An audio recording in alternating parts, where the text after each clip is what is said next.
December 16th, 1944. Fixing to strike. We're going to play a little bit of a Ardennes II. I kind of stayed away from this one. I think I played a scenario when I first got it, but I wasn't sold on the barrage rules. And then I was sitting here looking through all of the stuff I was going to play for December, or what bulge game I was going to play December, and there's so many to choose from. I still got probably 5 or 6 that I've never even touched.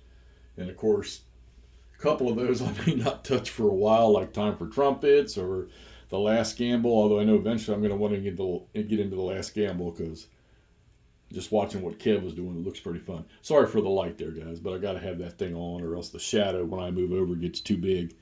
All right, so we got to set up for the full shebang.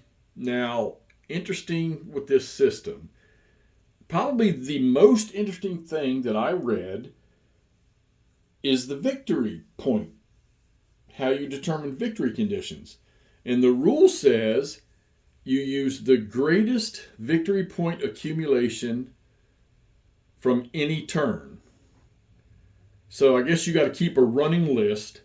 And if, say, on the turn 8, which there's 16 turns in the game, let's say that you have victory point calculation at the end of each turn, and of all your turns, of all the turns from the 16th to the 31st, the turn 8, which is the 23rd, has the most victory points were accumulated, that's what you use to determine your level of victory, which I find that to be completely interesting. Now, somebody, please, if you read the rules and the victory conditions, if I've got that wrong, I need to be straightened out before I get to the end of this thing here. Barrage. We all know that barrage, or DG, is the big thing in the SCS series. You got to get units DG'd so you can reduce their combat strength, especially if they're in built up or defensible positions. But barrage in this game is a completely different function, where you don't have to necessarily barrage units, but you can barrage a hex in order to slow approaches down, slow moving units down, which is probably going to be, I got a feeling it's going to be the main thing for the Allies in the Ardennes in December of 44 with all the weather. Which, from what we all know, artillery sort of was the king of battle for the Allies during December of 44 in the Ardennes. So I think that's going to come into a big use for the Allies. The rules for, you've got 3 or 4 pages of additional rules for this module, for the Ardennes II module. I'm glad somebody finally just left Von der Heit alone and tried to quit giving him off-the-wall special abilities.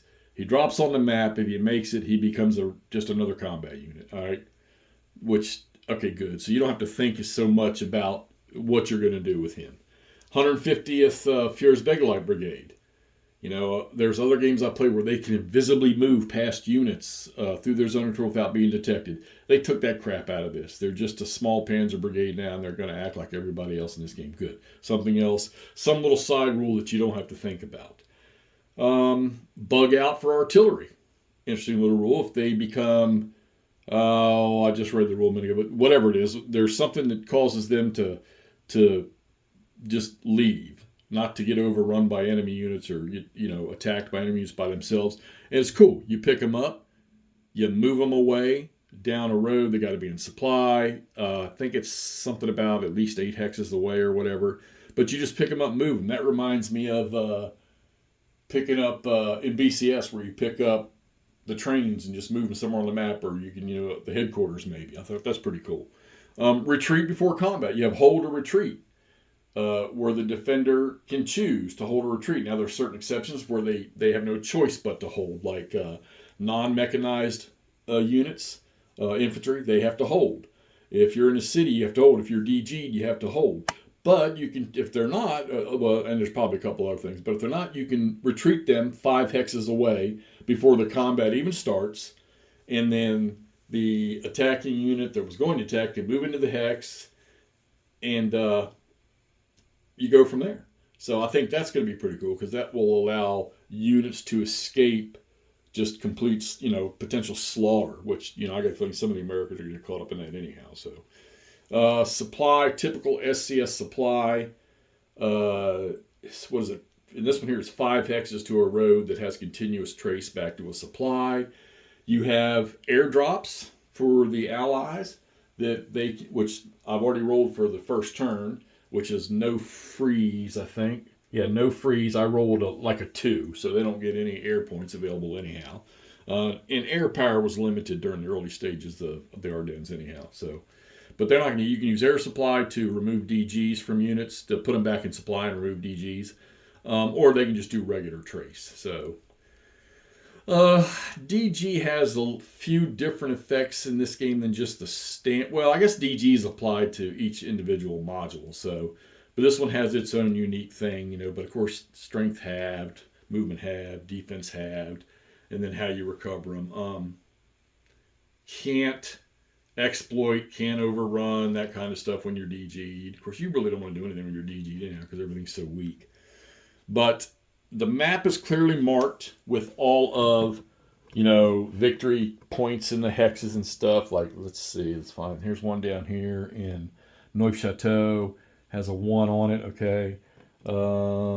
They're scattered all over the place. But, you need to take these victory locations just to get. There's a 2 here in La Roche, okay. Baston's worth 5. I imagine Saint-Vith's probably worth 5 too, but up in here somewhere. So, no, Saint-Vith is worth 10, it looks like. Nope, that's not Saint-Vith. Yeah, it is. No, it's worth, I'm sorry, that's worth 1. There's Saint-Vith right here. Saint-Vith is worth 3. Okay, so Baston's more important. And I get it. Look at all those roads coming through there. That's going to be great for communication or supply trace. Reinforcements here. So the 82nd Airborne 101st, unlike everything else in the game, they literally, when they come on, you do it during the movement phase, and they don't come in an entry area. You literally can drop them in Bastogne, Senon-Champs, which is in here, and you can bring the 82nd right there with them too. So you can either drop them right in here within 3 hexes, and there's one other location, sorry, I don't remember it off the top of my head, where you have 2 groups. That's group 1 or 2 or something like that, and you have another location where you can drop them. All right, I think that's going to cover pretty much the odds and ends of this. We're going to get this thing started, and you'll start seeing my posts. Initial plan is to do it daily with each game turn. We did that with, what did we do that with? Did we do it with Bulge last year? We did it with D-Day and back in June, and yeah, it was okay. You know how it goes. The viewing of videos, it declines with each one you put up in repetition. So, but we'll see. We'll figure it out as we go. But let's get one last look at the front line and let you all see it from top to bottom. All right. So over in the Echternach area where 4th ID was, and up the river to where the 28th was just scatterbrained, up into the 106 area and the Schnee Eifel units out in front there. All right. And the massive, how the Germans got, what an impressive operation to get all those guys in there. The Americans just not even knowing it. All right. And then we're going to get off and running with this, and we'll update you in December as this game goes on. All right, sexy. Talk to y'all soon.